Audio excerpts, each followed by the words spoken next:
Halo semuanya, nama saya Jacqueline dan di video kali ini kita akan membahas IPO atau Initial Public Offerings. Initial Public Offerings merupakan penawaran saham suatu perusahaan kepada publik untuk pertama kalinya. Tentunya hal ini dilakukan berdasarkan tata cara yang diatur oleh Undang-Undang Pasar Modal dan peraturan pelaksanaannya, dan prosesnya diawasi oleh OJK.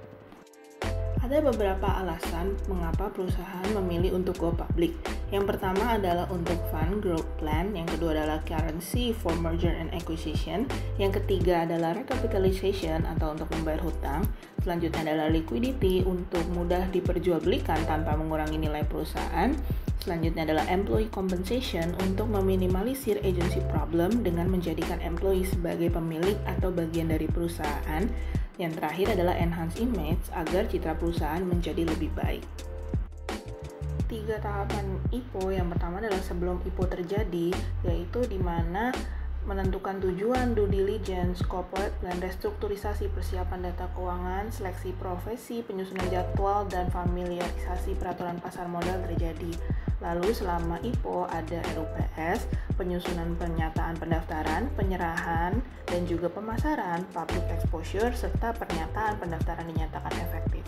Setelah IPO terjadi, harus ada ketaatan pelaporan, keterbukaan, dan pemerataan informasi, menghindari benturan kepentingan, ketaatan penggunaan dana, dan pernyataan lainnya dalam prospektus, dan yang terakhir membentuk layanan kepada investor dan pihak terkait.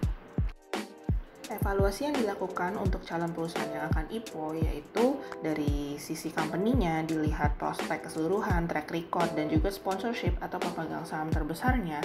Yang kedua adalah karakteristik sektor, dilihat dari size, growth rate, tingkat kompetitif, dan juga performa antar perusahaan. Yang ketiga dari kondisi market untuk melihat iklim ekonomi apakah sedang stabil atau tidak, serta melihat performa market dari IPO-IPO yang telah terjadi sebelumnya. Yang keempat adalah underwriter, dilihat research expertise, distribution capabilities, hingga chemistry dan geografi atau retail. Ada keuntungan dan kerugian melaksanakan IPO. Untuk keuntungannya sendiri yaitu mendapatkan akses ke capital market, memperbaiki likuiditas untuk shareholder, original holder yang meragam, dimonitor oleh external capital market, dan meningkatkan kredibilitas perusahaan tersebut. Sementara untuk kerugiannya ada expense yang tinggi setelah IPO, lalu kompetitor jadi memiliki akses yang lebih mudah untuk informasi perusahaan, dan juga adanya tekanan dari publik. Sekian untuk video kali ini, sampai jumpa di video selanjutnya. Terima kasih.